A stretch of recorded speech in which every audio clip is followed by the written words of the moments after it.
Alô, alô, pessoal. Eu sou Érico San Juan e este é o Ilustre Podcast. Um podcast com gente muito ilustrada, feito o nosso convidado aqui, que já já a gente vai começar o nosso papo no nosso novo episódio do podcast. E, sempre lembrando, estamos aqui no canal do YouTube da TV Metropolitana de Piracicaba, toda quinta-feira, às 8 da noite. E também no canal próprio do Ilustre Podcast, todos no YouTube. E os novos episódios, os novos convidados de cada semana, você pode encontrar na nossa agenda semanal do @ilustre.podcast no Instagram. Então, depois desses recados aqui, ditos numa velocidade estonteante, né?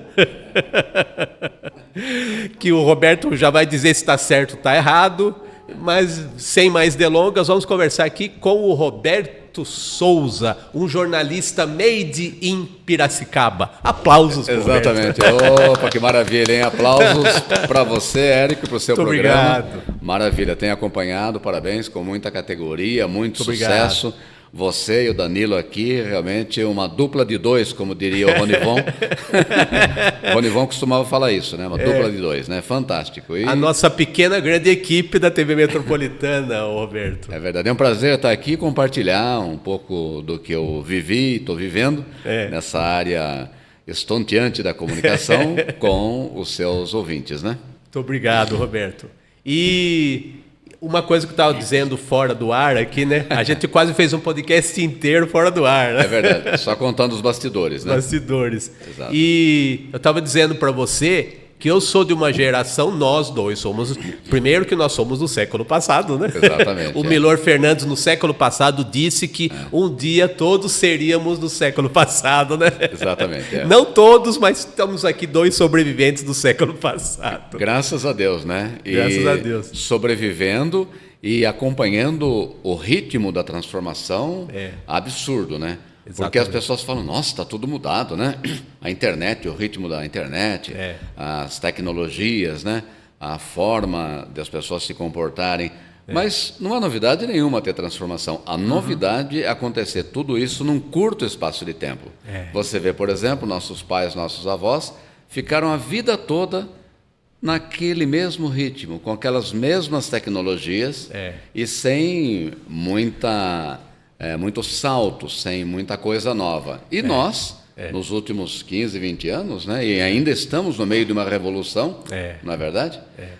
Tudo que a gente imaginava, o que nossos pais imaginavam e os avós, como se fosse ficção científica, hoje é realidade. E eu agradeço todo dia, viu, Érico, Danilo, por estar vivendo no meio desse turbilhão, no meio dessa transformação.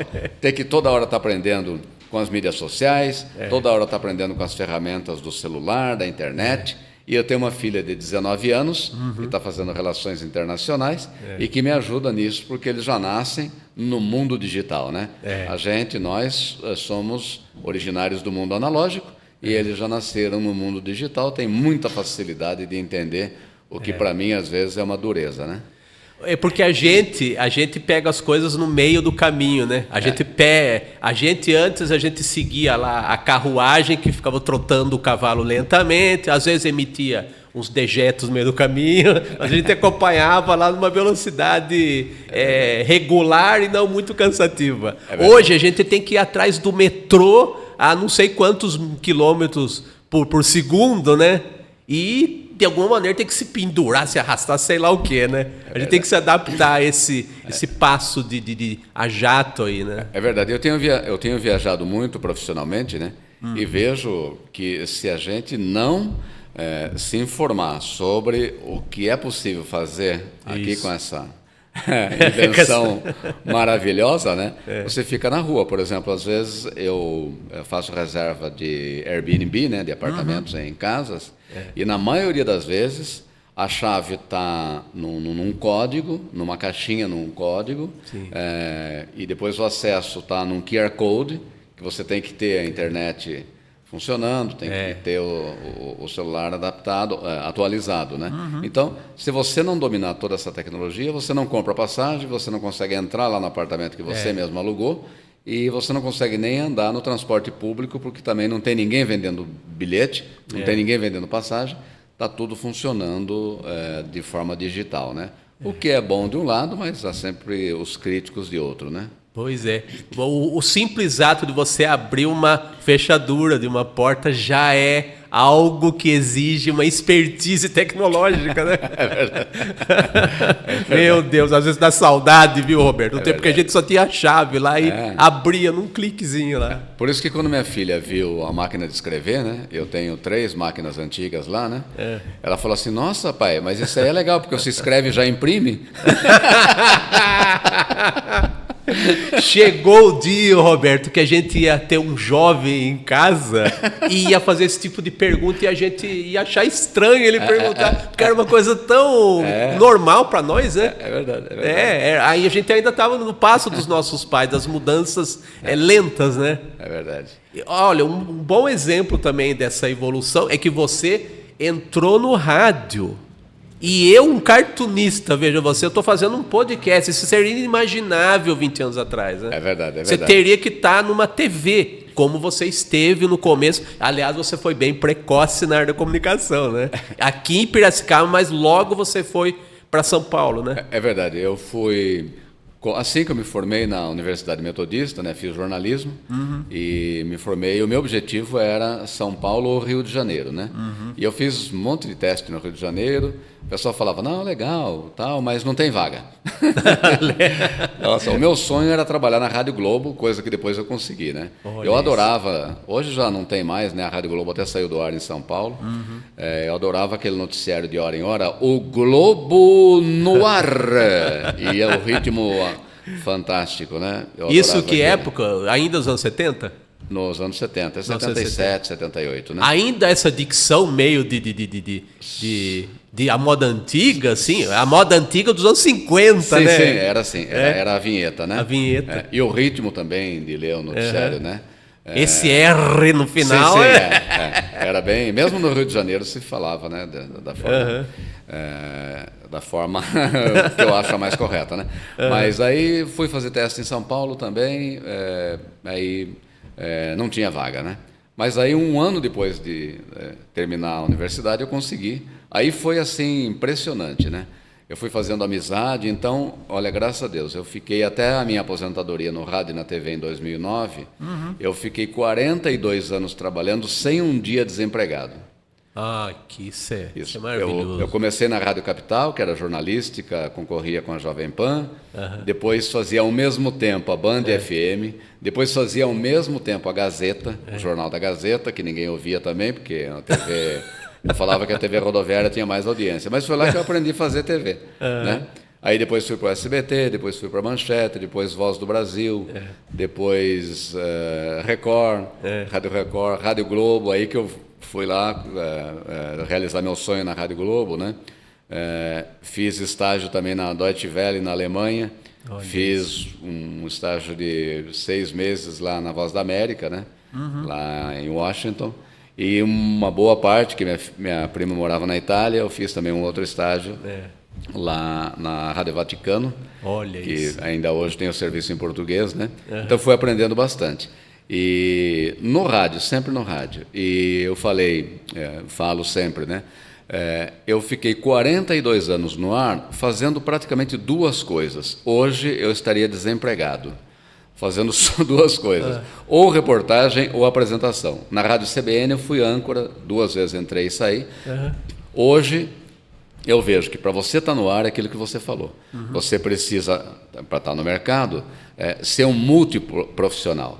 Ser um profissional que, ao mesmo tempo, você está gravando para o áudio, você está gravando para o vídeo, você está fazendo a versão escrita, a foto, enfim.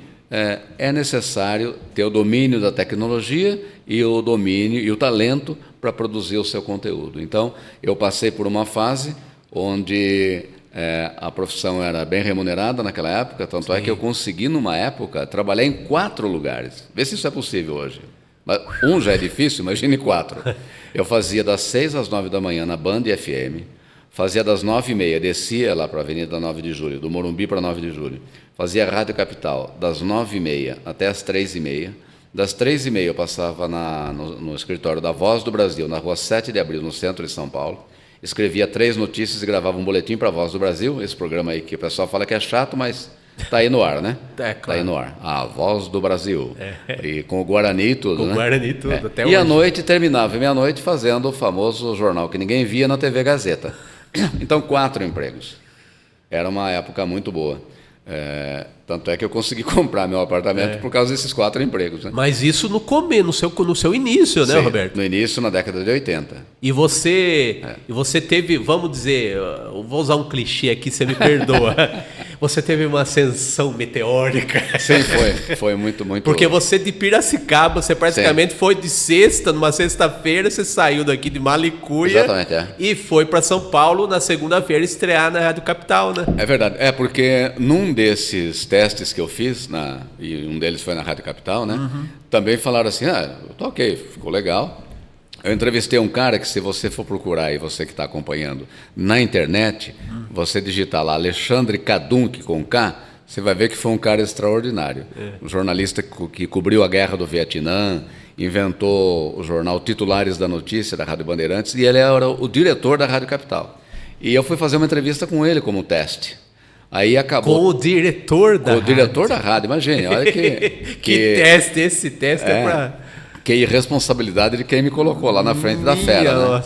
Aí acabou a gravação e tal, ele falou bem assim, ele tinha uma voz grossa, né? Falou assim, ô Caipira, você volta lá para Piracicaba e se tiver uma vaga, manda chamar, tá bom? E já bateu na mesa assim. Isso é que é objetividade. Eu falei, me ferrei, né? Foi mais uma gentileza do cara que me levou lá.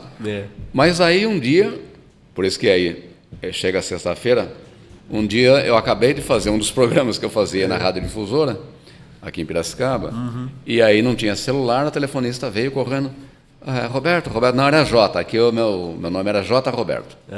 JJ, tem um telefonema aí de São Paulo, de uma rádio aí, não sei o que. Eu falei, da onde? Eu fui lá no PABX mesmo, fiquei tão assim, com medo de perder a linha, que eu fui no PABX, atendi lá, pois não, aqui é a secretária do senhor Alexandre Kadunk. Eu falei, pois não, ele está bem? Ele falou, está sim. O senhor, ele pediu para chamá-lo, tal. O senhor topa? Topo, sim. Ok, você pode me dar um mês, né? Porque aqui também eu fazia muita coisa, né? Sim. Eu trabalhava na Difusora, na Educadora de Limeira, na Prefeitura de Piracicaba e no Jornal de Piracicaba. Em tudo você trabalhava. Fazia meu mix aí para pagar meus boletos, né? Os boletos da época, né? Aí eu falei assim, você não dá um tempinho para mim, porque eu tenho que me desvincular de tudo isso, né? Ela falou assim, amigo, eu tenho uma listinha aqui com mais 9 nomes. Se você não falar agora que vem segunda-feira às 7 horas, eu ligo pro segundo. A mulher, brava ainda, puta comigo, né? Eu pensei, foi o tempo mais curto que eu tive que decidir minha vida. 10 segundos, eu acho. Eu pensei, ela falou, alô, você está na linha? Não, estou na linha, estou pensando, um minuto. Estou pensando. Eu falei, segunda às 7 horas, estarei aí. Nossa! Não perguntei salário, não perguntei nada. Por quê? Era meu sonho, né? Aí eu fui indelicado de ter que sair correndo, sem deixar ninguém no lugar, em todos esses lugares aí que eu falei. Meu Deus do céu, são acho que os 10 segundos que definiram a sua vida, definiram minha vida. De alguma maneira... E deu certo. E não é todo mundo que deu certo lá, não. Por exemplo, o Roberto Moraes, que virou deputado estadual, foi para lá trabalhar na Gazeta, mas não acostumou e acabou saindo. O Tony José também trabalhou na Bandeirantes, mas depois saiu. Aí tem o Quartarolo, o irmão dele, Luiz Carlos, que ficou um bom tempo na PAN também. Sim. Mas assim...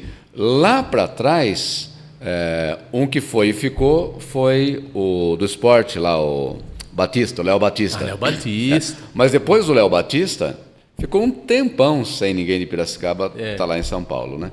E eu tive sorte, porque eu também gostava e sempre gostei do movimento, né? Eu falei, se eu não conseguisse São Paulo, e eu só não tentei Nova York porque na época eu não falava inglês. Olha, se eu falasse inglês como hoje eu falo, eu teria... pulado lá para Nova York. Eu gosto de agitação. Né? Então, foi essa a história que deu certo, graças a Deus. Mas você tinha um desejo assim de expandir fronteiras desde o começo, né? Sim, sim. Talvez o pessoal que você citou, eu não sei se é coisa de ser muito enraizado aqui, que aqui, claro, que é uma maravilha, tanto que eu tô aqui, eu moro aqui, eu faço muita coisa para fora, mas eu nunca mudei. É que no meu caso eu tive a internet e como o meu trabalho principal é ilustração, eu consigo não estar fisicamente em todos os lugares e espalhar o trabalho, né? Exatamente. No caso do jornalista é muito diferente, né? Por exemplo, você está aqui, a gente podia estar fazendo uma live se você estivesse em São Paulo. Exatamente. Então, mesmo na questão do podcast, você poderia fazer a entrevista à distância, se eu quisesse, né? Hoje em dia, né? É verdade. Então, na minha época não tinha, e as grandes rádios estavam em São Paulo, Rio de Janeiro, né? Sim. E era um mercado fantástico, inclusive em termos de salários, né? Agora, óbvio que eu continuo sempre amando Piracicaba, né? Sim. Adoro a forma de viver aqui, o povo daqui, minha família é daqui, né? No meu segundo casamento, a minha mulher, a Sônia Regina Martins de Souza, é de Piracicaba, era minha vizinha de quarteirão lá na Vila Resende. Então tenho laços profundos. Minha mãe mora aqui ainda, tem 91 anos, né? A dona Inês. Que legal. Então tudo me liga a essa fantástica cidade que é a nossa cultura, né? A nossa cultura sendo preservada. E eu sempre que posso venho para cá. Rever os amigos, né? E fazer uma coisa que eu não fiz porque o trabalho seguido não permitia, que é falar com as pessoas que eram colegas de classe, Sim. as pessoas que trabalhavam comigo na rádio, no jornal, na prefeitura, né? E aí depois de um certo tempo eu vim retomando esses contatos e agora eu já falei com muita gente aí, e é sempre uma alegria, né? E a gente está se conhecendo, inclusive, né? Opa, é verdade. Eu não imaginaria isso, vou repetir, no tempo que não tinha internet, né, Roberto? Claro que Piracicaba e São Paulo fisicamente é próximo e tal, você sempre está aqui e tudo, mas eu não imaginaria conhecer o cara que fazia o Ideia Nova do SBT, entende? Então, eram coisas inacessíveis, né, para um determinado momento, né? É verdade. Tudo era mais difícil, né? Até para transmitir pela rádio, por telefone. Os telefones antigamente, né, os telefones fixos, tinha um bocal, você tinha que desrosquear aquele bocal, colocar um fiozinho ali, uma garrinha, né? Para você poder transmitir ali qualquer coisa ao vivo ou gravado, né? Então eu viajei cobrindo muita caravana aí dos presidentes da República, né? E na época só tinha o telefone, você tinha que emprestar uma linha ou até pedir um link específico se a transmissão fosse demorar muito, né? Na época era Telesp, aqui em Piracicaba era Cipatel, depois Telesp. Então era muito difícil fazer as transmissões, né? A tecnologia não ajudava. E também tinha muita sacanagem, por exemplo. Eu me lembro uma vez o presidente João Figueiredo veio em Limeira e tinha a rádio de Piracicaba que tinha pedido linha. Rádio de Limeira tinha pedido linha para fazer a transmissão, né? Da visita, ele ia fazer um discurso num palanque na Praça Central de Limeira, né? E aí um colega da Jovem Pan foi lá, cortou a linha que estava comigo na Rádio Capital e começou a transmitir. Aí o técnico veio e falou: Roberto, a Pan roubou nossa linha. Aí na hora eu pensei, pega de volta. Aí ele foi lá, arrancou a linha e colocou de volta. Deu troco. Deu troco, bem feito. Quase que saiu na mão, né, o pessoal. Mas a Jovem Pan e o Capital eram concorrentes diretas, né? Exatamente, era direto. Falei, não tem como. E aí eles se viraram de outro jeito, né? Mas... Meu Deus, isso que é brigar pela notícia, hein? Exatamente, brigar pelos nossos ouvintes, né? Nossa, que é isso? E foi muito interessante nessa transmissão de Limeira, né? Porque eu estava transmitindo tudo ao vivo pela Rádio Capital e, ao mesmo tempo, eu já trabalhava na Voz do Brasil. E o pessoal da Voz do Brasil, né, toda hora... com outro link com Brasília, né? Queria o resumo do que estava acontecendo. Eu não conseguia fazer porque eu estava no ar, né? Então quase que eu dancei na Voz do Brasil, quase que eu perdi o emprego, né? Mas naquela época tinha muita camaradagem, né? Um quebrava o galho do outro, né? Hoje não, hoje parece que um quer matar o outro, né? Olha, eu não tenho dedo da minha área dentro do jornalismo, que eu sempre trabalhei com cartoon, caricatura, até com quadrinhos, muito em jornal. Então eu também meio que vivi um pouquinho essa coisa da competitividade que você disse que no seu tempo, eu um pouco depois, era menor essa vontade de torcer o pescoço do coleguinha, né? É verdade, é verdade. Mas assim, uma coisa que transparece, que até a conversa que a gente está tendo, e a coisa do interior, da camaradagem, a cultivar relacionamentos independente da escala profissional que a pessoa está. Exato. Então eu acho que isso é uma característica ainda que está presente em muita gente do interior e que no jornalismo isso é fundamental, né? Você cultivar não só as fontes profissionalmente, mas você cultivar até amizades, né? É verdade. Você tratar todo mundo de uma maneira igual, né? É verdade. Tem o networking, né, que é importante, que sem networking, sem relacionamento, você não cresce, né? Sim. E a outra coisa é o respeito. Isso há que se respeitar mesmo, né? Você vê, por exemplo, quando eu estava na reportagem, tanto pela TV Manchete, depois pela TV Record, né? Uhum. Eu trabalhei em vários programas lá na Record, inclusive no famigerado Cidade Alerta, né? Famigerado. Mas eu tinha muita amizade com vários colegas na Globo que disputavam, e na Record, e na Band, na Bandeirantes, que disputavam a audiência praticamente pau a pau ali, né? Sim. Mas isso nunca atrapalhou a nossa amizade. Quantas vezes, por exemplo, eu ia entrar na Record ali meia hora e eu tinha informação importante e meu colega da Globo tinha chegado àquela hora, não estava sabendo o que estava acontecendo, eu passava, atendia. Por exemplo, vocês, se entrarem na internet, vão descobrir também, em que ano foi, que eu não me lembro, quando aquele foguete que o Brasil lançou lá do Maranhão explodiu e matou o pessoal que estava, a tripulação, né? Sim. Houve uma explosão lá no Maranhão. E aí os corpos estavam chegando aqui para São José dos Campos, né? E todo mundo estava lá transmitindo ao vivo. E a nossa produção tinha localizado alguns familiares dos mortos, né? E aí eles chegaram, por exemplo, quando chegava no set, né, de filmagem, com aqueles caminhões que são verdadeiras televisões móveis, né? Sim. Quando esses personagens chegavam, por exemplo, na Bandeirante, eles trancavam lá dentro para ninguém pegar primeiro. Nossa! Tinha como se fosse um container, né, uma sala improvisada. Chegava lá e tal. Mesma coisa na Globo e na Record não. A Record sempre foi meio pão dura, né? Não quis gastar nisso aí, deixava aberto. Aí chegou um familiar, não sei o que, tal, o cara falou, o senhor é Roberto, sou então. O produtor falou, pô, legal, tal, tudo bem, estou conversando. Daqui a pouco chega meu amigo, que hoje está no SBT, o Robson Serântula, que foi um grande produtor, trabalhou muito tempo no Fantástico, né? Produzia as reportagens do Valmir Salaro e um que é apresentador agora, não me lembro o nome dele agora, que casou com uma do Pão de Açúcar, uma das herdeiras do Pão de Açúcar. Esqueci o nome agora. Enfim, estava ali e tal, e falou, Roberto, que horas...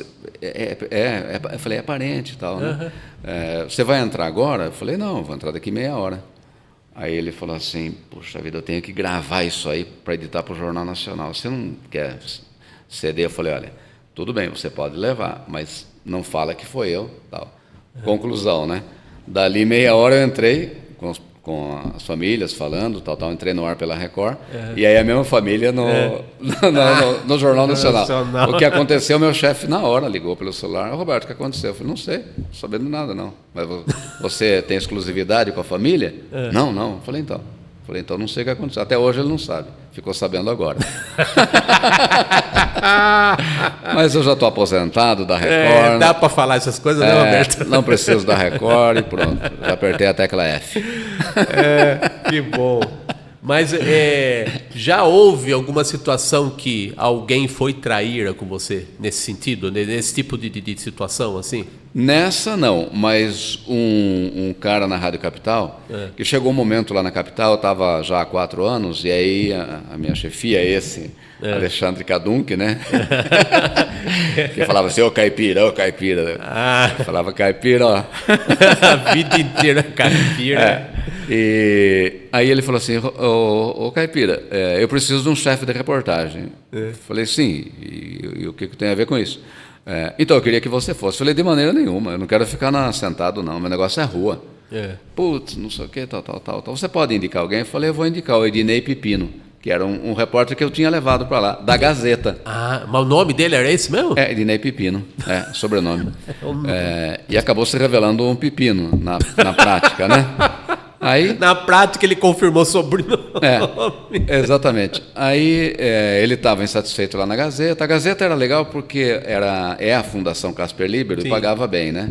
E não tinha muita exigência, não. Mas ele queria sair, queria fazer rádio. Eu levei ele para lá. Aí perguntei se ele queria. Claro, eu quero, isso aqui. Vai aumentar o salário? Eu falei, claro que vai aumentar. Chefe tem que ganhar mais, né? E aí tal. Eu falei, bom, ele não vai me sacanear. Na segunda semana que ele estava lá, ele já me sacaneou, me colocando em escala que eu não podia.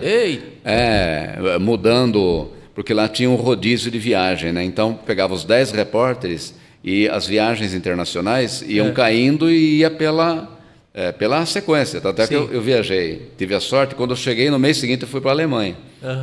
Então, ali depois de 3 meses eu fui para a Itália. Então a coisa ia rodando, né?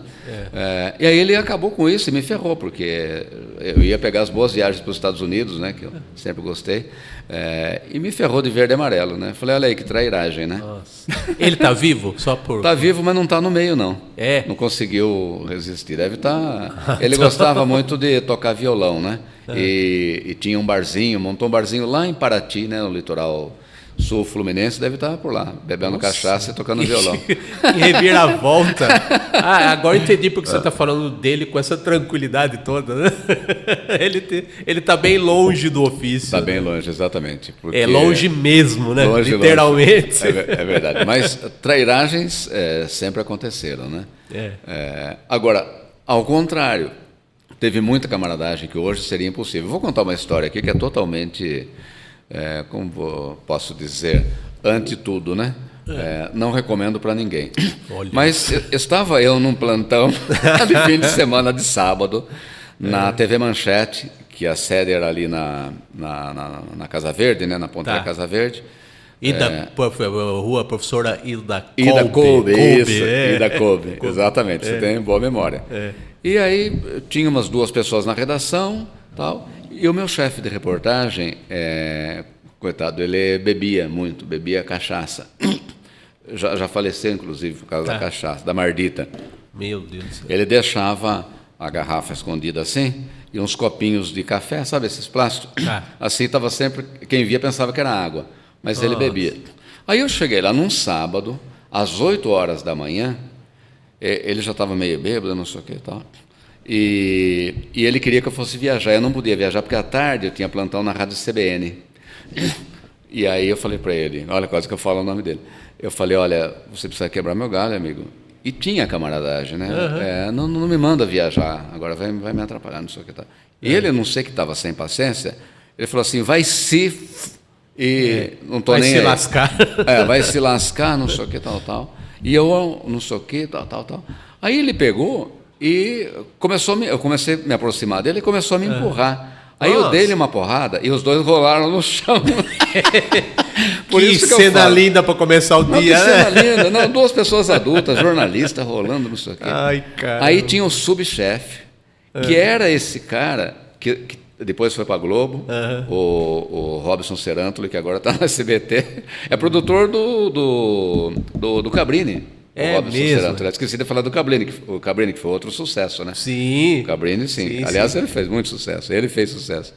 Aí, pronto, né? Falei, estou na rua, né? Mas daí o Robson pegou e falou, para, vocês estão loucos?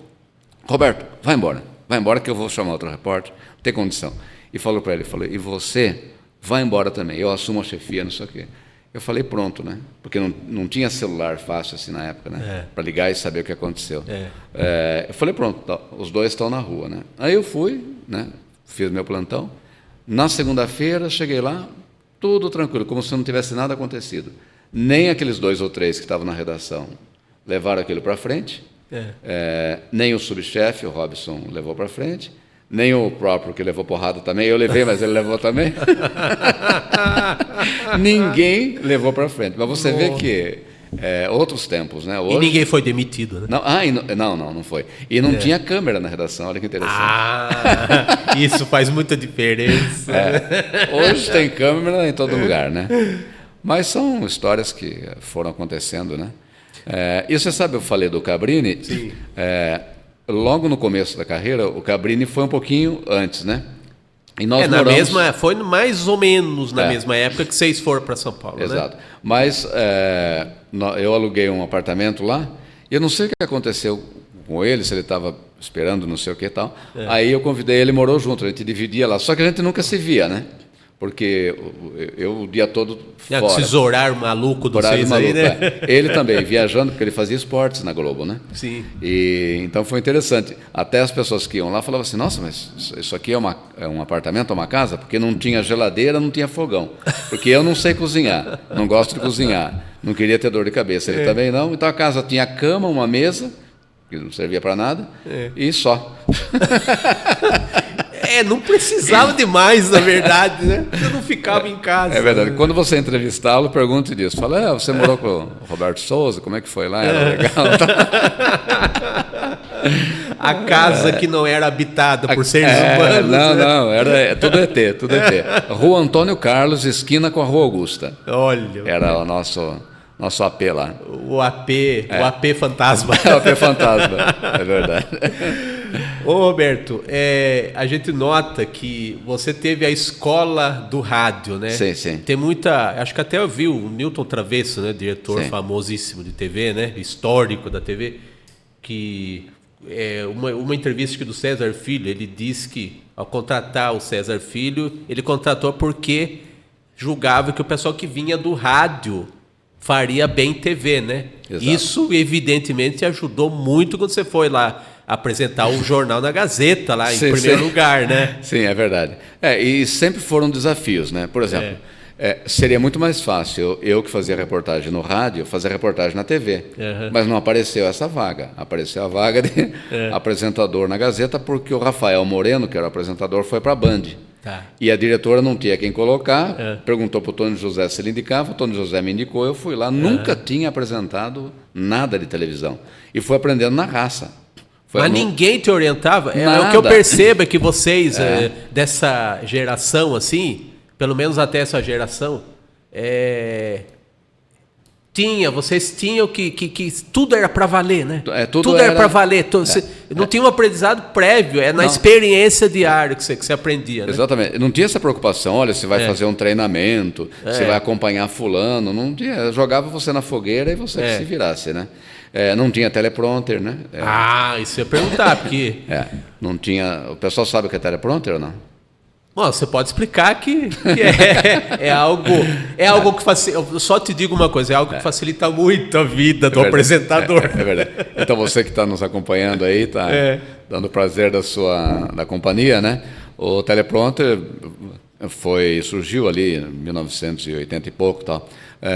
É um aparelhinho onde o texto vai passando de uma forma oblíqua na câmera, de tal forma que a câmera não lê aquele texto, mas como é de forma oblíqua, 45 graus, é possível você ler e tem alguém passando na velocidade da sua leitura. Então você está olhando para o telespectador e está lendo aquilo ali de uma forma muito fácil, né? Mas na Gazeta, como era uma emissora pequena, eu tinha que ler no papel. E o papel era rodado numa máquina chamada stencil, que sujava tudo de azul, né? Então eu começava... Que é um papel que tinha um aroma, né? Isso, perfumado, né? Cheirava álcool, né? Isso. A gente terminava o jornal com a mão azul, de tanto pegar naquele papel, né? E tinha que ler aquilo e tal. Então, vendo aí, comparando com a história do Newton Travesso, nessa área você sempre é jogado para fazer uma coisa que você não tem experiência. Aí quando eu saí da Gazeta e fui lá para o SBT, também foi outro desafio. Para entrar, meu chefe falou, o negócio é o seguinte, não era ainda o Arlindo Silva, ele falou, olha, vai ter o Carnaval de 1984, vai ser, não tinha o Sambódromo ainda, vai ser na Avenida Tiradentes. Eu tenho 3 vagas para repórter e estou contratando 7. Eu falei, mas o que eu tenho que fazer? Você vai ter que fazer reportagem no carnaval.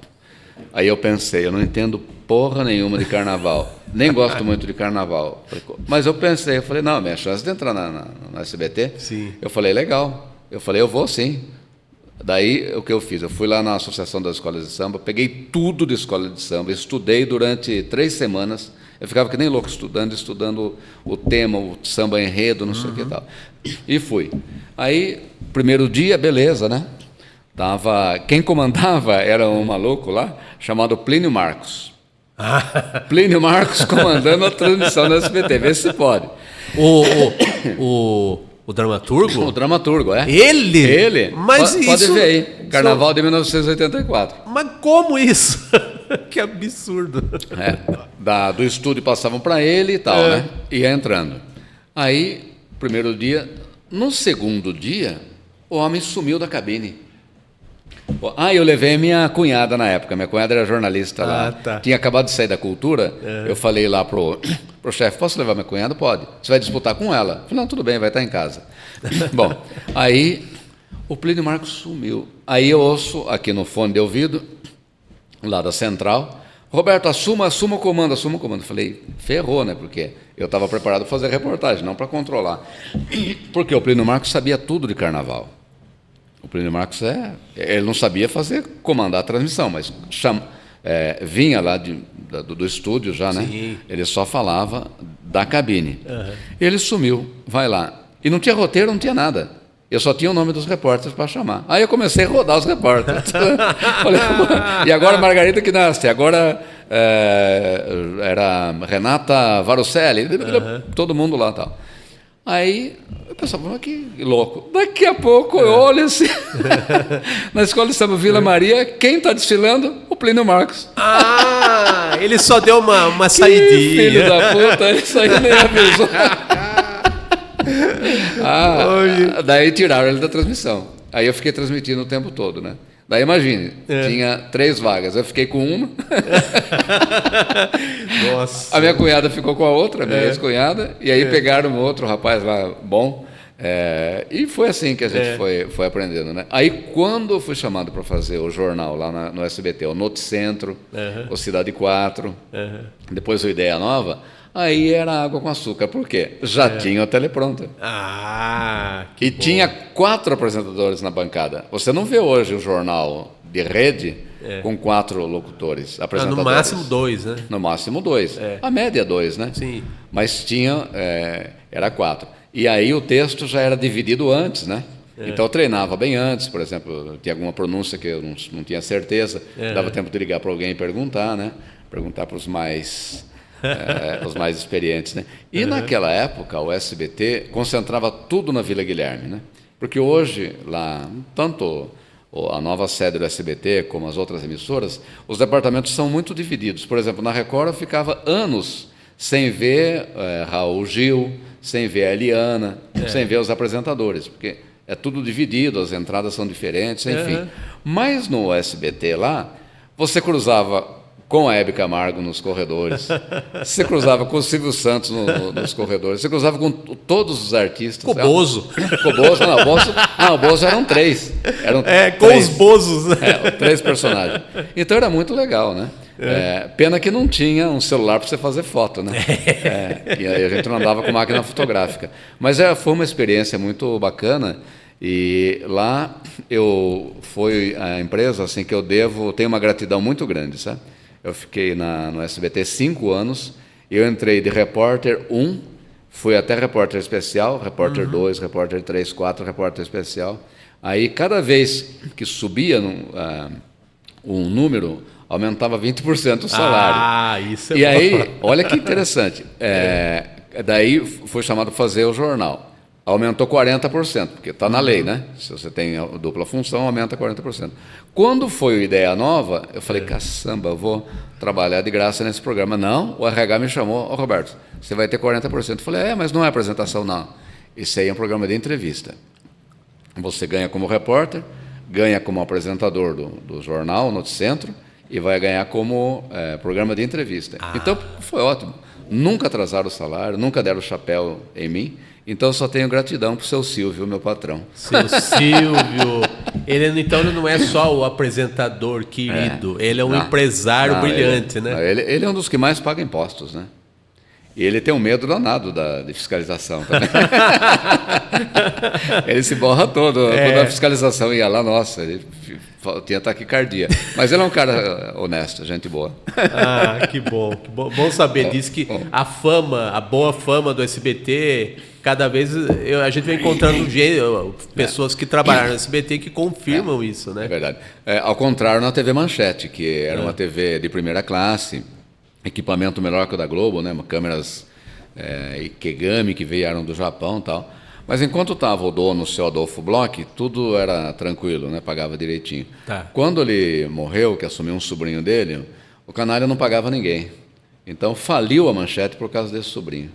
Acho que herdeiros podem ser às vezes complicados, né? É verdade. Não, ele pegava dinheiro emprestado do BNDES e comprava lancha. Eita!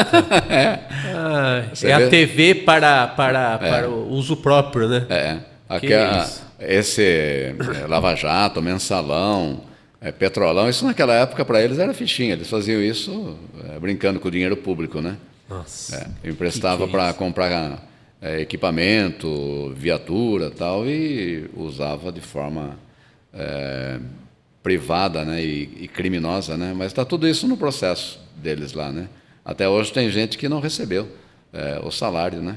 A Manchete faliu em 2000 e um pouquinho antes, em 1999, mais ou menos, né? 2000 foi até 2005 por aí. Foi o processo todo, né? E você vê que nas mãos de pessoas inescrupulosas, né, o que eles provocam, né? De uma TV de alta qualidade, os jornais muito bem produzidos, bem apresentados, né? De repente virou uma rede TV, né?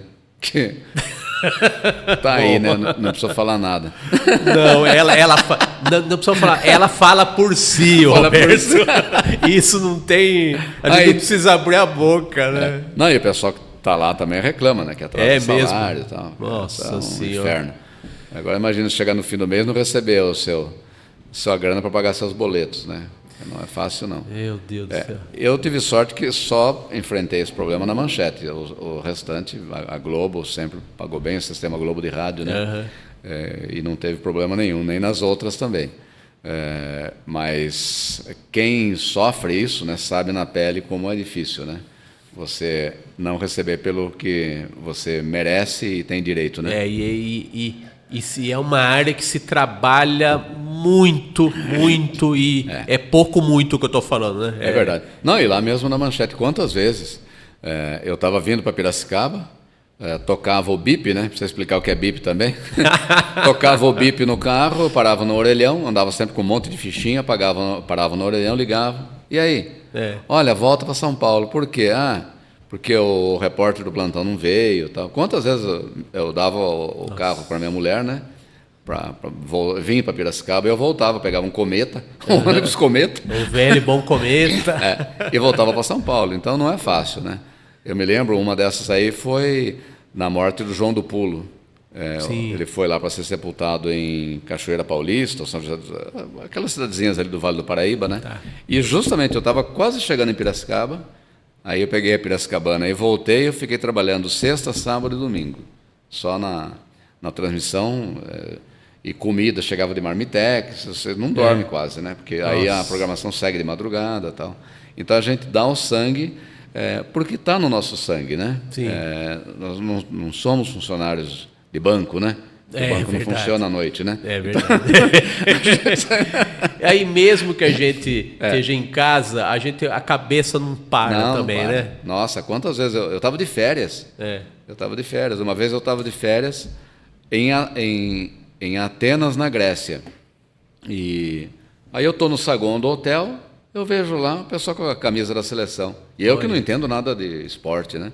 Aí eu olhei assim... Olhei e falei, vocês são de onde? Nós somos do time do Zé Roberto, que é basquete ou vôlei? O técnico Zé Roberto. Vôlei, né? Vôlei. Que faz tanto tempo. Eu falei, tal, e aí? Não, nós estamos participando de um campeonato, você não está sabendo? Eu falei, não, eu estou de férias e também não ligo para isso, não sei o quê. Na hora, falei, deixa, era o Zé Roberto. Aí me apresentei, falei, olha, desculpa, não entendo nada disso, mas eu estou aqui e eu queria... Aí eu já estava na CBN, né? Na Rádio Excelsior, que era antes da CBN. Pré-CBN. Aí eu falei, você pode falar, não sei o que tal. Ah, legal, eu até estranhei que ninguém me ligou lá da Excelsior e tal. E aí eu peguei o telefone do hotel, liguei, fiz assim uma meia hora com ele, com os jogadores, sempre perguntando coisas de leigo, né? E tudo bem, perdi até um passeio que eles iam fazer ali na Acrópolis, mas não reclamo, porque eu ficaria, assim, digamos, em déficit comigo mesmo, se eu vejo passar uma notícia e eu não registro, né? Eu acho que tá mesmo no DNA do repórter, ele registrar o que passa diante dos olhos dele, né, Roberto? A mesma coisa, por exemplo, você é cartunista. Eu quantas vezes não vejo o Fausto Longo postar coisa, ele está no restaurante, ele vê um negócio diferente, ele já faz no guardanapo. Né? Aliás, ele fez um livro quando ele estava na Itália como senador, e ele contou aqui no podcast, ele esteve aqui com a gente. Olha, né? Que legal. Ele contou a experiência dele da Itália, nas noites solitárias, nos restaurantes lá, sozinho, né, como senador italo-brasileiro, frequentava lá um determinado restaurante, e ele foi fazendo, preenchendo os guardanapos, né? E disso saiu um livro, o Ilustre Guardanapo. Olha, não sabia. Só da estadia dele como senador, que além de parlamentar, ele também... Nossa, que legal, então. Registrou graficamente lá as noites solitárias dele na Itália, né? O Ilustre Guardanapo no Ilustre Podcast. Exatamente. Tudo a ver, né? É verdade, é verdade. Ô, Roberto, tem tanta história, né? Mas eu queria que a gente encerrasse com a sua fase mais recente aí da sua carreira, após a aposentadoria, mas que não parou de trabalhar, né? Não parei. Que é a comunicação corporativa. Já é um outro tipo de jornalismo que você faz, né? É verdade. Eu fiquei mais humilde, viu? Depois disso. É mesmo? Porque quando eu estava lá com o microfone na mão, e às vezes até produzindo a reportagem, né? Ou chegando para fazer uma reportagem, eu era muito... não dizer que eu era muito. Eu era um pouco arrogante, sabe? Você acha que isso, o jornalista ele acaba se achando em algum momento? Se achando. Por exemplo, a pessoa não quer falar, mas como? Eu sou da emissora, não sei o que, tal, a assessoria ligou, não sei, mas agora não vai falar, não sei o que, tal. A gente acha, quando está lá com o microfone na mão, que as pessoas têm a obrigação de dar entrevista, e não tem, né? Então, depois que eu passei por lado de cá do balcão como assessor de imprensa, aí eu fiquei mais humilde, eu vi que não é bem assim, né? Outros 500, né? Mas, então, eu me aposentei. Antes disso, eu já vi que não tinha mercado para os jornalistas mais antigos, então montei uma agência de comunicação. No começo, a gente fazia só assessoria de imprensa, que... hoje é chamado de relações com a mídia, né? E depois nós fomos aprendendo lá, o nosso time tem 30 pessoas trabalhando em São Paulo, né? A agência se chama RS Press. Que, aliás, é o seu Instagram, né? Exatamente. Nós vamos pôr aqui daqui a pouquinho. Ótimo. R de Roberto S. de Souza, Press. E aí nós fomos aprendendo a fazer mídia digital, SEO, trabalhar aí com todas essas mídias digitais. Aprendemos a fazer revista, jornal, livro também a gente terceiriza, mas faz. Somos parceiros de uma empresa de pesquisa de opinião. Fazemos vídeo também, junto com uma produtora que é ligada no nosso grupo, né? Sim. E eu me divirto aí, eu me especializei em cobrir congresso médico, então eu viajo muito, essas viagens que eu te falei, eu viajo muito cobrindo congresso médico, entrevistando médicos brasileiros que estão lá fora, acompanhando a evolução nos tratamentos das doenças. Olha. Aí eu gravo, aí eu faço tudo, né? Vídeo, podcast, áudio, texto, foto, e mando, às vezes, só para a plataforma, para médico acompanhar, e às vezes, se é muito relevante, eu mando para a imprensa também, aproveito e divulgo para a imprensa. Então, hoje eu faço isso, mas minha equipe trabalha com tudo isso que eu falei, e é interessante porque eu acho que a principal coisa na vida, até mais importante que o casamento, arrisco a dizer, é você estar na profissão certa, porque o casamento, se não dá certo, você muda. Agora, a profissão já é mais difícil. Então, eu continuo trabalhando, não vou parar nunca, né? É o que me mantém aí vivo. E como eu te disse, fora do ar, vou falar aqui, o que me distrai também, eu prestei o Enem, passei no Enem, e estudo filosofia, estou no 3º semestre, Estudo filosofia na Universidade Federal de São Paulo, campus de Guarulhos. Então, também ajuda, né, no entendimento das pessoas e das coisas, né?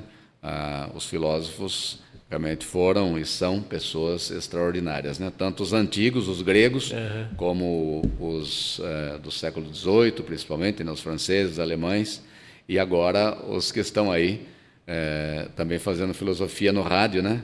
Fazendo filosofia na televisão, e eu espero que esse aprendizado me deixe uma pessoa um pouquinho melhor. Você até fez um leve sotaquinho aí de um certo filósofo aí. Certo filósofo. Do Cortella. Do Cortella, O Cortella trabalhou lá na Rádio CBN. É mesmo. Eu não sei se ele está ainda mais lá, mas na época ele era um dos comentaristas. Mas ele não se apresentava como filósofo, não. Ele comentava sobre educação. É mesmo. E ele é casado com uma jornalista, né? Então ele está em casa. Está em casa. Tá na praia, né? Olha que legal. Muito Ô, bem. Roberto, eu fiquei muito legal ter conversado com você. E eu fico muito satisfeito também de ter conhecido você por meio de um amigo nosso. Olha, o cartunista expandindo as fronteiras, né? Sem sair de Piracicaba. Certamente você conhece Fernando Vítulo. Sim, nossa. Eu estou lá no livro. Então, Os 100 vozes ou 100 personagens do rádio. Né? Os 100 anos do rádio, com os depoimentos, Exatamente. os QR Codes. Exatamente. Já é uma ideia do novo século, a tecnologia, né? É verdade. Nossa, que legal. Você conhece o Fernando? Olha. Ele me conheceu porque eu coloco meus quadrinhos no Instagram. Olha, e que ele maravilha. Trabalhou com animação, com vídeo. E ele conheceu meus quadrinhos no Instagram e me contatou. Olha que beleza. E tem o programa dele, o podcast dele, que não chama mais de podcast, é programa de entrevista, né? E no ano passado ele teve um ritmo alucinante, assim, de colocar 3 episódios por semana, 3 entrevistas por semana. Olha. Você deu depoimento pro livro dele, dos 100 anos de rádio. É verdade. Ele, o Heródoto Barbeiro. E o Nilo. Nilo Frateschi, né? E ano passado, o Fernando, além de fazer um podcast com o Heródoto, né, podcast, né? Ele fez o programa dele com as entrevistas e ele inseriu quadros de colunistas. Então, aí tinha um quadro do Heródoto, tinha o Tiago Berraich mais pro final do ano, que eu da Jovem Pan, né, sobre Copas do Mundo. E o Fernando me convidou para fazer um quadro também de caricatura. Olha que maravilha, parabéns. Então, eu apresentei um perfil de uma personalidade e no final eu colocava uma caricatura com uma citação do convidado. E você falando teleprompter, só para concluir o episódio aqui, as minhas dificuldades do novo tempo, né? De ser atirado aos leões, também passei por isso. O Fernando me convidou para fazer o quadro, aí eu apresentei a ideia para ele, só que ele falou: mas você tem que vir aqui gravar 20 de uma vez. Você topa? Olha, poxa, haja e eu tinha feito o curso de rádio, mas eu não tinha feito ainda nem esse podcast em vídeo, né? Então eu falei, nossa senhora, será que eu dou conta? Aí ele falou, mas você vai ter que decorar. Eu falei, não, mas eu não tenho condição, né? Nunca fiz isso, né? Aí ele falou, não, mas nós temos o teleprompter. Eu falei, que alívio, né? Aí é outra coisa. Só que assim, eu fui num dia que quando eu estava chegando em São Paulo, eu ouvi na CBN que estava começando uma greve do metrô naquele momento. Nossa senhora, foi agora no final do ano? No começo do ano. Não essa do começo, de março do ano passado. Tá. Aí, mais essa, né? Aí demorei 1h30 para chegar no estúdio. Aí, era meio-dia, eu tinha que gravar até as 2 da tarde. Eu nunca tinha feito esse negócio. De gravar assim, um texto de 1 minuto, mas 20 de uma vez, né? Aí eu tinha escrito, eu também ia ter que testar o meu texto para ver se funcionava. Você sabe como que é, texto escrito Exato. Não é a mesma coisa que texto falado. É verdade. Aí, mas graças a Deus, deu tudo certo. Saiu os deuses do rádio, sei lá o que, me ajudaram. Graças ao seu talento também. Muito obrigado. E aí eu percebi, rapaz, que o que vocês fazem é difícil, né? Aí, uns meses depois, aí ele foi colocando no ar os quadros, aí eu tive a ideia de fazer esse podcast em vídeo. Que legal. Que eu fazia meio rádio, só som. O podcast original, né? Que maravilha. Vou entrar lá para ver. Vou entrar lá para ver e divulgar e compartilhar também. Tem no Rios lá do meu Instagram, todos os quadros que eu gravei pro Fernando. Opa, que e aí eu fiz esse podcast aqui, o Danilo gentilmente nos acolheu aqui na TV Metropolitana, né? E aí, eu acostumado, né? Mal acostumado com teleprompter, aí eu fiquei olhando aqui para todo lado. Ih, não tem teleprompter.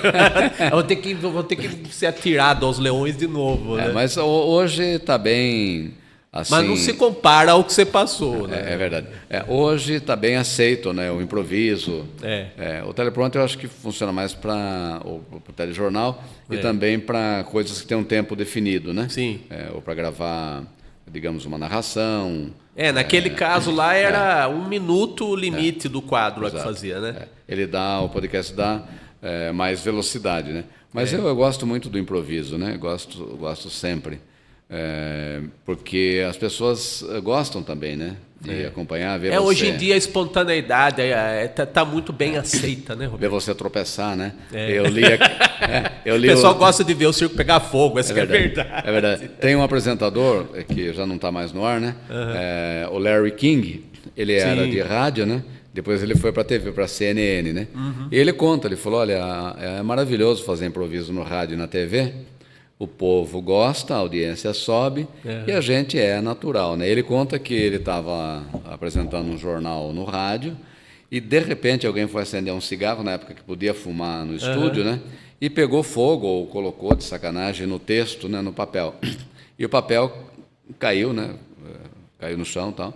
E aí ele pegou e falou, olha, desculpe, eu vou ter que ficar um pouquinho longe do microfone, que eu vou pegar os papéis que caíram aqui, tal, não é nada grave, tal, pegou fogo, mas já estou apagando. Pegou fogo, mas eu estou apagando.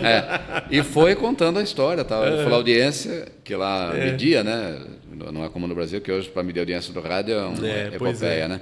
Mas eu gosto também de contar o que está acontecendo, ser bem natural, né. Que bom. Como são nossos... telespectadores, ouvintes, internautas.